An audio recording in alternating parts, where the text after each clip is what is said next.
Bismillahirrahmanirrahim. Alhamdulillahirabbil alamin. Wa sallallahu ala sayyidina Muhammadin wa ala alihi wa sahbihi wasallam.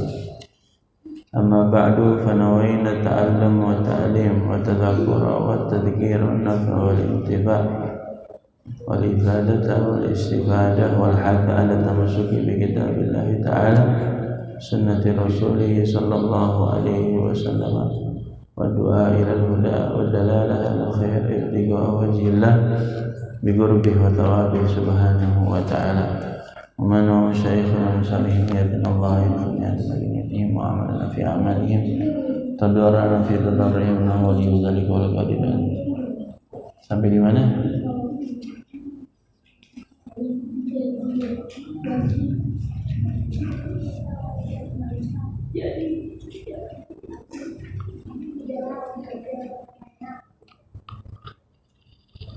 Ada tandanya? Hah?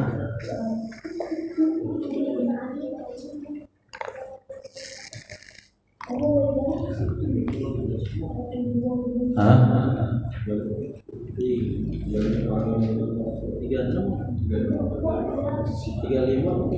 35.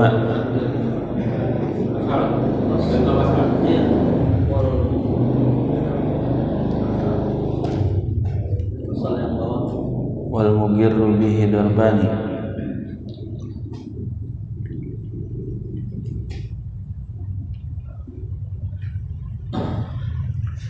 Bismillahirrahmanirrahim.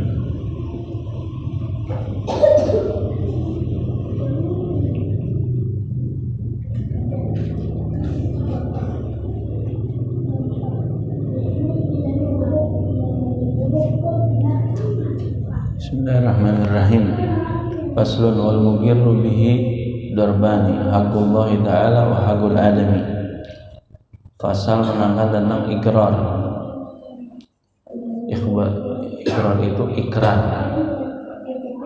Ikrar sama dengan ikrar. Ikrar itu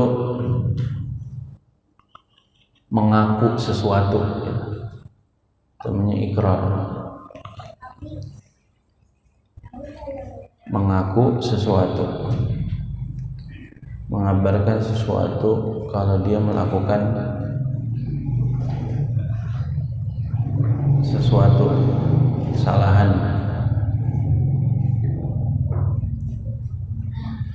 gitu ya. Wal mugirru bihi darban haqqullahi ta'ala. Ikrar ada dua, haknya Allah sama hak adami, hak manusia. Fahakullah ta'ala, haknya Allah tuh modelnya seperti nyolong, curi.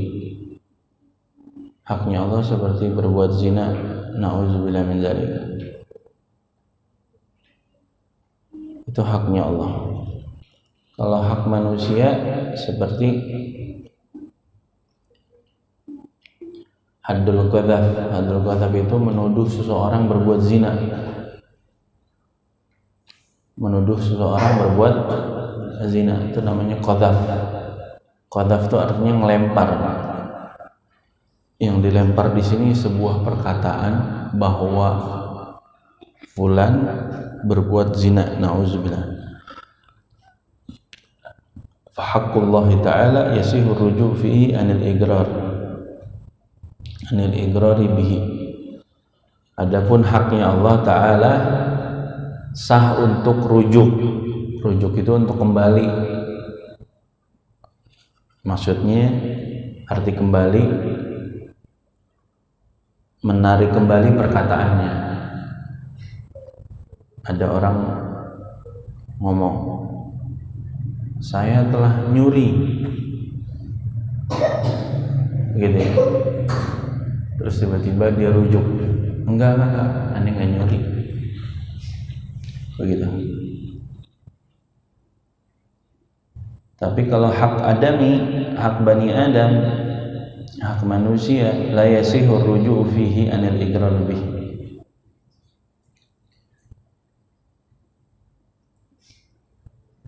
Kalau hak manusia tidak boleh rujuk. Udah ngucapin fulan berzina, maaf saya nggak ngomong itu, nggak bisa, karena udah nuduh seseorang berbuat zina, itu ada hukumannya. Jadi kalau nggak melihat masuknya seperti masuknya benang ke dalam lubang jarum, dan waktu ngelihat bukan mata-mata spy ngintip, karena memang dilakukannya di tengah keramaian, maka nggak boleh ngelempar orang dengan perbuatan zina, qazaf, nggak boleh. Alhamdulillah. Karena mata-mata dalam hukum Islam nggak boleh, gitu ya. Kalau nggak ngelihat, cuman sekedar nuduh, itu ada hukumannya, namanya qadzaf. Itu kalau hak manusia, contohnya tadi qadzaf, menuduh orang berbuat zina, la yasihu ruju' fihi anil iqrari bihi, nggak sah dia untuk menarik perkataannya tentang ikrar sesuatu tersebut. Wa taftakiru sihatul iqrari ila salasati syara'id, dibutuhkan keabsahan ikrar atau ikrar mengaku sesuatu itu dengan 3 syarat.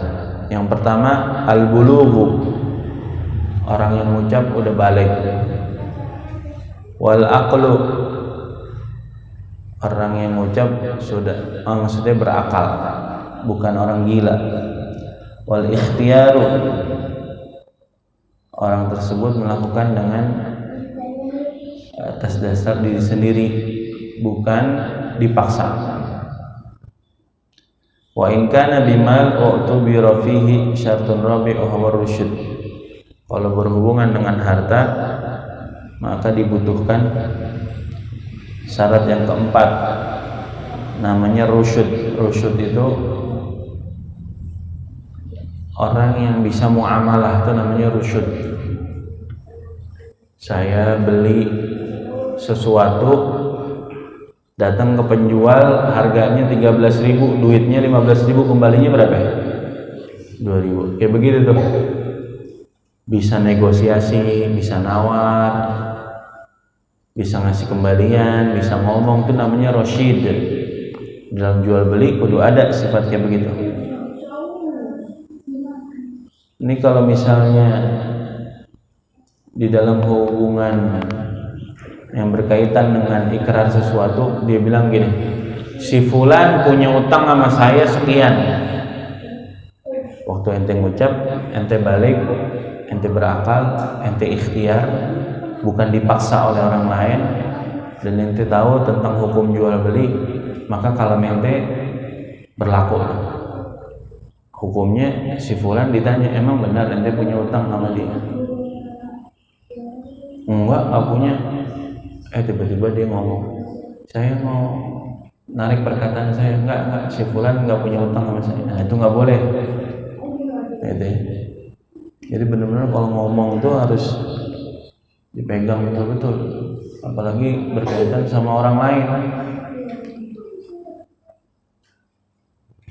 Wa idza agarra bimajhulin, kalau dia ngomong sesuai dengan kalau dia ngomong dengan majhul, dengan dasar ketidaktahuan, main ngomong aja perkara yang belum pasti, tapi dia udah ngomong, si fulan punya utang sama saya, si fulan ngambil duit saya, gitu ya. Emang pasti waktu dia ngambil, waktu dia ngutang ada bukti-buktinya. Tapi kalau majhul itu artinya tidak diketahui, nggak punya saksi, nggak punya bukti, roja ilaihi fi bayani, maka ente siap ditodong dengan bukti-buktinya. Kembali langsung untuk memberikan bayan, penjelasan. Nanti waktu ngomong gitu emang sadar, terus dia punya utang sama ente, emang kapan? potong utang main teh bagaimana? Waduh, begitu tuh. Gitu ya.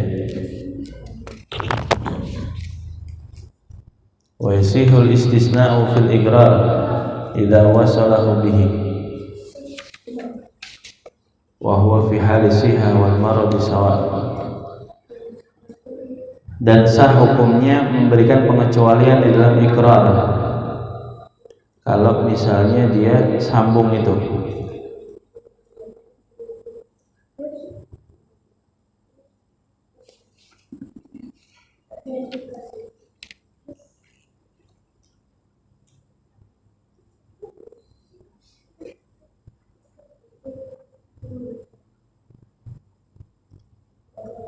Ya, pokoknya intinya hal terus kemudian wa huwa fi halis sihah wal maradi sawa. Orang ngomong dalam keadaan sehat sama dalam keadaan sakit di dalam ikrar itu sama. Gitu ya. Intinya di sini harus jaga perkataan yang menyangkut sama orang lain. Begitu ya. Terus yang kemudian yang kedua, kalau hubungannya sama Allah, afdalnya ente jangan buka kecuali hanya kepada Allah. Paham tuh? Kalau hubungannya sama Allah, ente nggak disunahkan buka. Ini habis zina, orang sekampung tahu dia zina, bangga dengan perbuatan zina. Nauzubillah min dzalik. Mestinya ente mengumpet, nyembunyiin itu perbuatan dan langsung taubat kepada Allah, gitu ya. Jadi jangan sekali-kali ikrar, karena ikrar itu jadi hukum nanti, gitu ya. Beda sama dalam keadaan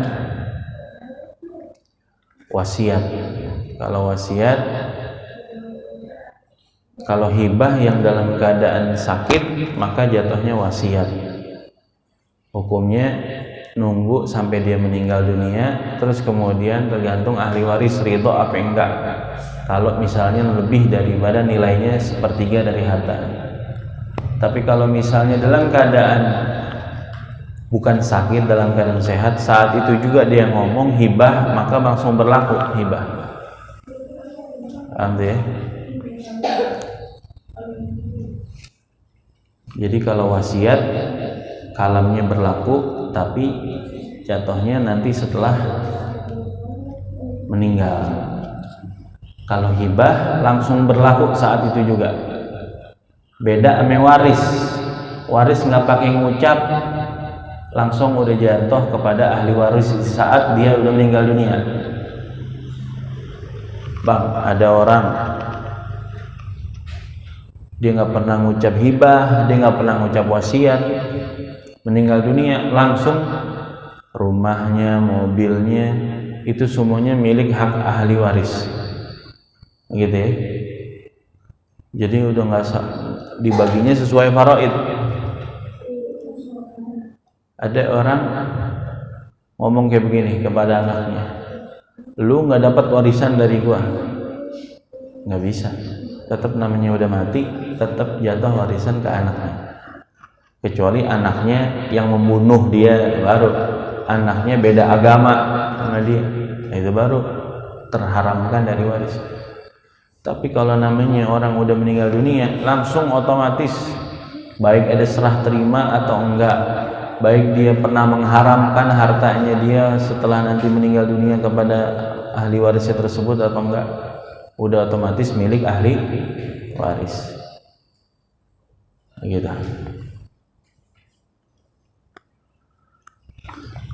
Bismillah, kita Bidayatul Hidayah. Halaman berapa?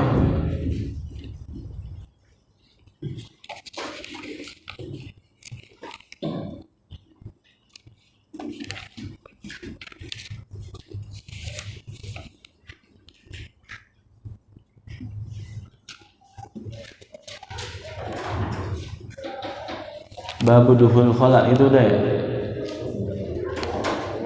Hah?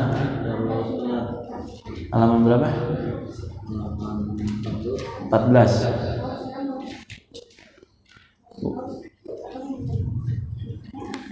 Wa indal khuruji, ketika keluar itu kelihatan yang paling atas.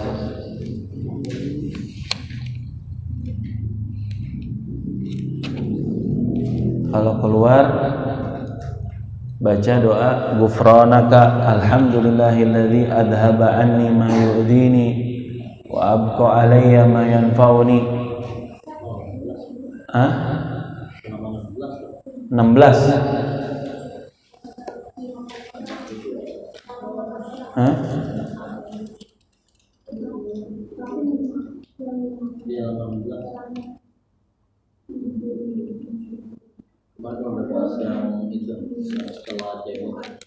Oh, udah.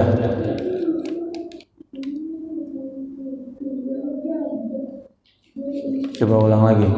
Wa indal khuruji ghufranak, tatkala ente keluar dari kamar mandi baca ghufranak, aku memohon ampunan kepadamu.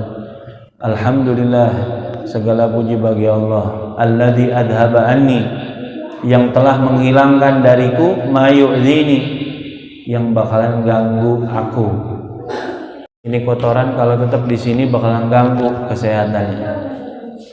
Tapi wa abqa alayya ma yanfa'uni, Allah masih memberikan, menetapkan yang itu masih manfaat buat saya. Maksudnya gizinya makanan, ini yang masih ada nih, darah yang masih ada nih, ginjal, apa segala macam nih masih ada di sini. Nggak keluar bareng itu semuanya ya. Isi kotoran sama usus-ususnya kali keluar.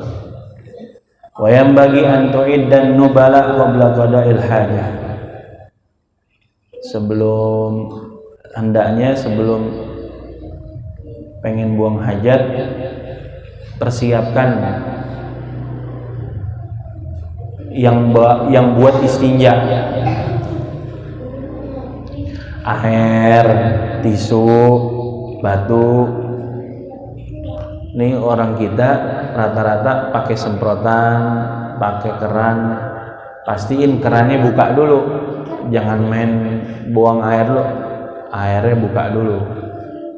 Jangan sampai ntar udah begitu baru ngecek air, lah mati. Nah, udah repot dah. Siapa aja ditelepon ntar, gitu ya. Jadi buka dulu airnya, atau kalau semprotan pastiin semprotannya keluar airnya baru. Tenang persiapan. Kalau dulu kan namanya buang air kan bukan tempat yang kita. Ini lagi bicara tempatnya bukan yang kayak begini. Yang udah jadi umum tempatnya buang hajat namanya toilet.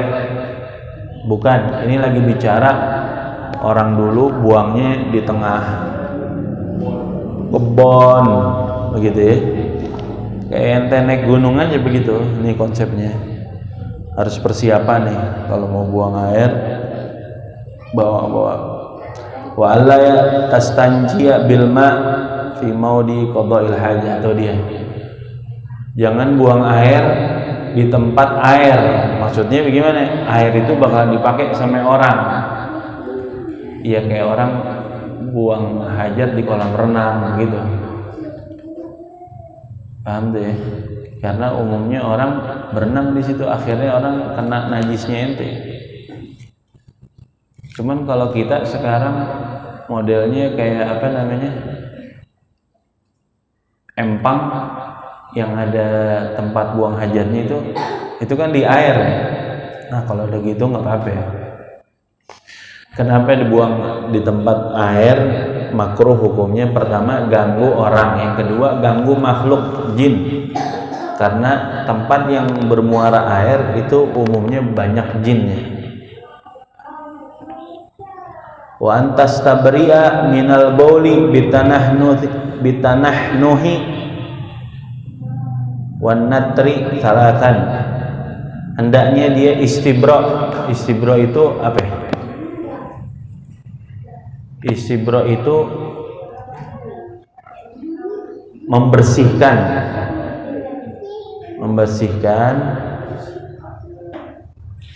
minal bauli, dari pipisnya. Jadi kalau pipis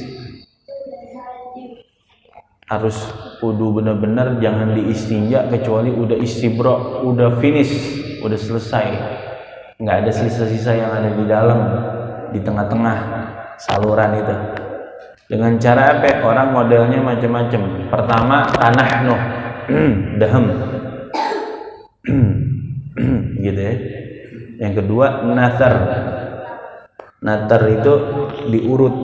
Mana diurut? Cuman ditekan sedikit bagian di bawah kemaluannya, terus ditarik ke depan gitu. Salatan 3 kali minimal. Itu orang yang mudah.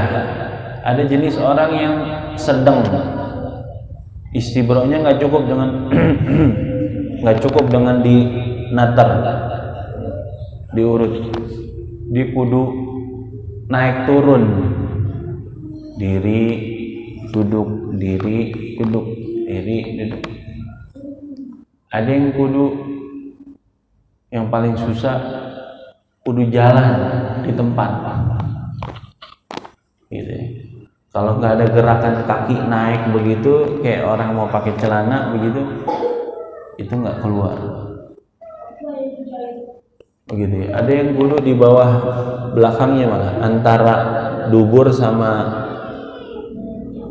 kemaluan depan itu ditekan di situ. Jadi modelnya macam-macam. Jangan sampai ente yakin ketika habis istinja udah pakai celana keluar. Nah itu yang repot. Kalau yakin harus istinja lagi, cuci lagi air celananya. Jangan sampai sholat masih yakin adanya najis terus kemudian nanti terusin aja, belaga bego aja terusin aja. Berarti ente yakin tuh najisnya masih ada, terus ente terusin sholat, jadi sholatnya nggak sah. Wa bi imraril yadil yusra ala asfalil badim. Itu yang tadi Anda bilang, tangan kiri ini namanya natar gini atau begini gitu ya. Atau kenapa disunahkan kita gabungin antara istinja dengan batu sama istinja dengan air? Sunnahnya digabungin. Sebelum pakai air itu pakai batu. Hukum batu sekarang adalah tisu.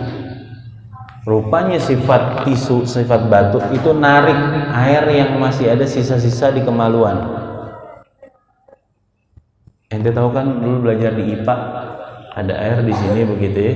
Terus tisu begini. Ntar lama-lama nih air yang di sini turun nih, tumpah ke sini. Padahal nggak ada yang nuangin, nggak. Rupanya sifat tisu kertas itu narik air. Nah jadi boleh tuh kalau ada tisu ente udah begini pastiin gitu sampai akhirnya keluar dia, berarti udah selesai. Nah gitu. Wa in kunta fi sahra, kalau ente berada di tengah padang pasir, fi sahra, lagi di tengah lapang buang air, fa ab'id an uyunin nadhirin, jauhin dari mata orang. Ini lagi pada kumpul di sini, beraknya jangan di situ, buang air ini cari yang sekiranya orang nggak ngelihat, yang kealingan. Wastatir bi syai'in in wajadtahu, tutupin pakai satir. Wala takshif auratak, jangan ente buka aurat ente qablan tiha ilal maudiul julus, sebelum ente sampai ke tempat yang mau duduk itu. Jadi sekiranya itu orang lewat, orang ini nggak kelihatan aurat ente. Makanya orang dulu Pak sampai di kamar mandi dia punya inian khusus, sarung khusus buat di kamar mandi. Jadi sekiranya pintu didobrak tuh dia masih nggak terbuka auratnya.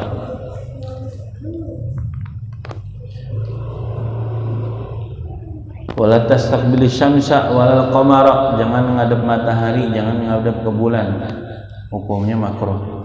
Tapi khilaf di antara ulama bahwa madhab matahari, madhab bulan ini ada yang bilang sekedar makruh aja, nggak sampai haram.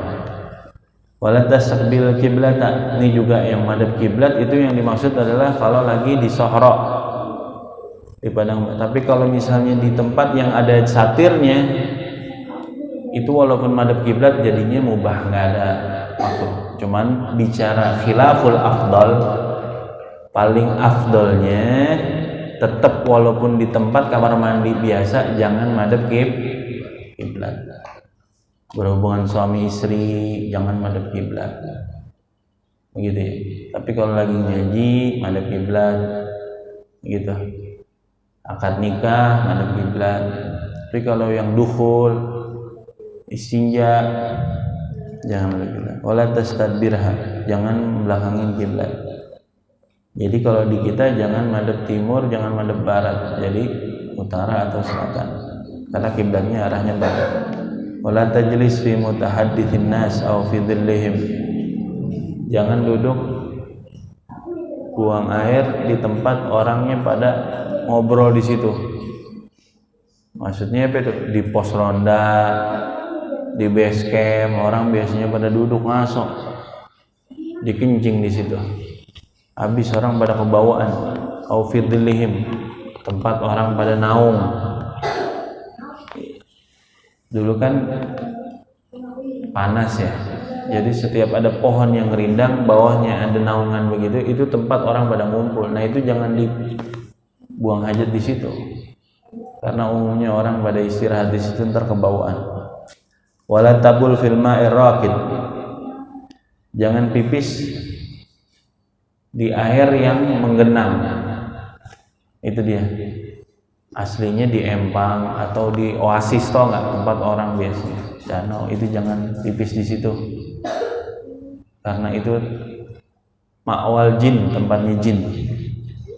Wala tahta syajaratil muthmirah, jangan buang air di bawah pohon yang berbuah, yang umumnya buahnya dimakan sama manusia, gitu ya. Maka kalau udah dipipisin nggak boleh dimakan buahnya sampai lewat 40 hari, ada riwayat gitu. Karena sarinya itu dari air najis, hilangnya 40 hari. Wala fil juhri, jangan buang air di dalam lubang, bisa jadi itu tempatnya hewan ganggu yang kecil atau hewan yang berbisa sehingga dia malah nyatek ente. Wahdar aldo sulbah, jangan pipis di tempat yang keras, maksudnya di batu atau di tanah yang keras sehingga kalau pas pipis muncrat kebalik kena betisnya. Wa mahabbarih, atau melawan arah daripada arahnya angin lagi kenceng ke arah ente malah pipisnya ke sana, kudunya ikutin arah angin biar nggak beleberan najisnya. Ihtirazan minar rosyas, untuk hati-hati untuk menjaga dari rosyas, cipratan. Liqaulihi sallallahu alaihi wasallam, karena sabdanya Nabi Muhammad, inna amata adabil qabri minhum, karena umumnya, sesungguhnya kata Nabi Muhammad, umumnya orang diazab di kubur lantaran nggak bersih di dalam istinja. Istinjanya kena ciprat, yang dibersihin di kemaluannya aja, cipratan di bajunya, di pahanya dia nggak pikirin. Dibawalah sholat, wudu dengan membawa najis tersebut, akhirnya otomatis sholatnya nggak sah. Wattaqi fi julusik ala rijlil yusra, apa namanya, begini, ini namanya nih, wattaqi ala rijlil yusra, lihat kaki kanan ini napak, kaki kirinya diangkat, bertumpu pada tumit yang kiri. Ini namanya wattaqi, nyender fi julusika, dalam dudukmu, ala rijlil yusra, atas kaki yang kiri. Wala tabul goiman, jangan pipis dalam keadaan diri, illa an daruratin, kecuali dalam keadaan darurat. Wajma' fil istinja baina isti'malil hajar wal ma'.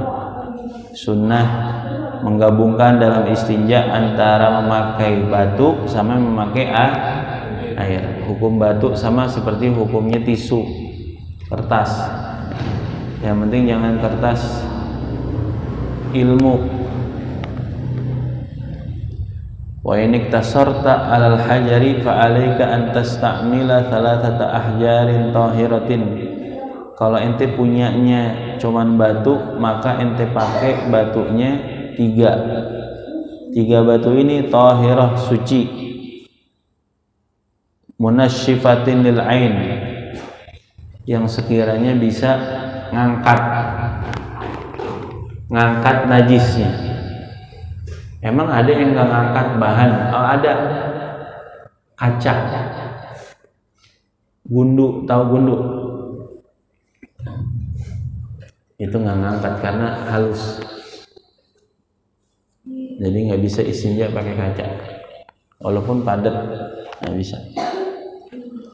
Tamsahu biha mahallan najwi, ente usap dengan batu tersebut apa tuh tempat keluarnya najis.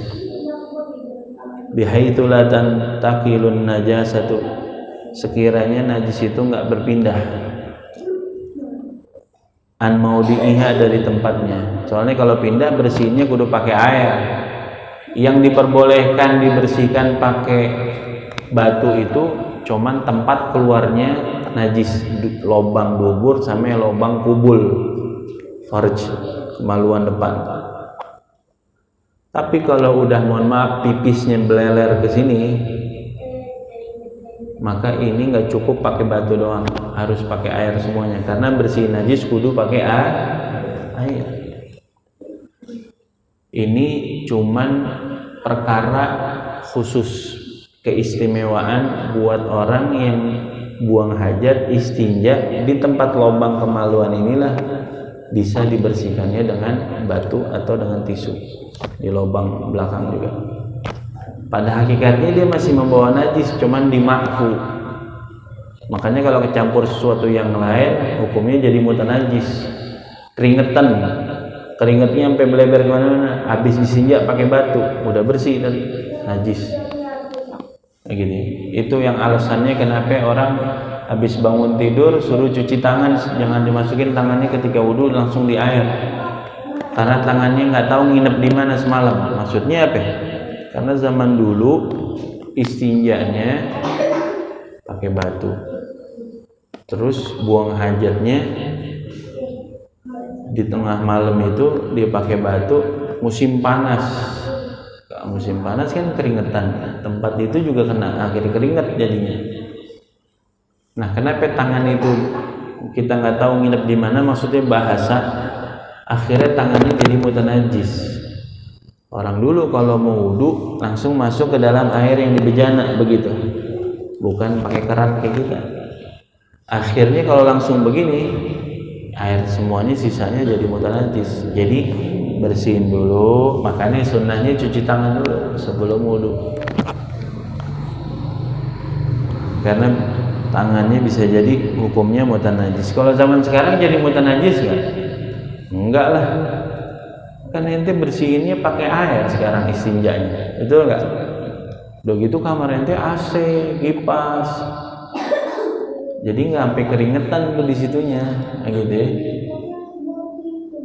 Tapi tetap walaupun asbabnya berbeda, tetap buat apa namanya imtithal amar, kesunahan itu dia tetap masih terpakai.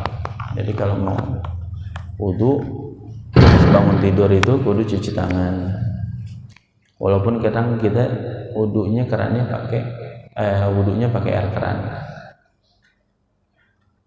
Wa kadzalika tamsahul ghadiba fi thalathati mawadi min hajarin. Begitu juga ente usap itu kemaluan, ini namanya ghadib. Kalau batunya besar cuman ada satu dari sisi yang berbeda. Gitu. Namanya bersihin najis atau bersihin istinja itu cuman kudu satu arah, begitu. Udah sekali begitu. Ini jangan begini, akhirnya najisnya kemana-mana. Sama bersihin najis juga begini. Ini misalnya ada najis, arahnya begini, udah cukup. Jangan begini, paham deh? Jadi kayak begitu. Fa'in lam yahsul inqa, kalau misalnya udah 3 kali masih belum bersih, inqa itu bersih, masih belum bersih, bisalasatin dengan 3 usapan tadi, batu tadi, maka kalau belum bersih kudu ditambahin lagi. Fatammim, sempurnain lagi. Khamsatan 5 au sab'atan atau 7 sampai sekiranya ila an yunqiya bil itar, sekiranya bisa bersih dengan witir. Jadi 3 belum bersih tambahin lagi. Pokoknya kalau udah bersihnya digenap lengkapin sampai jadi ganjil. Fal itar mustahabun, itar hukumnya sunnah, wal inqa wajibun, ngebersihin hukumnya wajib. Lanjutin lagi, wala tastanji illa bil yadil yusra, jangan istinja kecuali dengan tangan kiri. Wa qul indal faragh minal istinja, ucapin setelah selesai dari istinja, Allahumma tahhir qalbi minan nifaq wa hassin farji minal fawahish. Doanya begitu dalam hati, karena ini dalam WC. Ya Allah, sucikanlah hatiku dari perbuatan nifaq, kemunafikan. Wa hassin farji minal fawahish, jagalah kemaluanku dari perbuatan yang keji. Wadluk yadaka ba'da tamamil istinja bil ard. Nih kalau orang dulu susah air, Pak. Jadi pas tangannya yang kiri habis istinja, suruh peperin di bumi atau di tanah atau di tembok, kemudian baru bersihin. Karena susah air, jadi ngirit air, ngilangin ainun najasahnya pakai bumi, kalau nggak pakai tanah. Nah, kalau sekarang air banyak banget ngalir, langsung aja nggak usah pakai bumi. Bumi malah lebih kotor lagi lah kalau di kita. Nah, gitu ya. Allahu a'lam. Al-Fatihah berqabul lama qul sallallahu alaihi hadratir rasul. Al-Fatihah. Bismillahirrahmanirrahim. Alhamdulillahirabbil alamin. Arrahmanirrahim. Maliki yaumiddin. Iyyaka na'budu wa iyyaka nasta'in. Shiratal mustaqim. Shiratal ladzina an'amta 'alaihim ghairil maghdubi 'alaihim. Ya Rabbana tarafna bi annana tarafna wa annana asrafna 'ala ladha ashrafna. Alhamdulillah.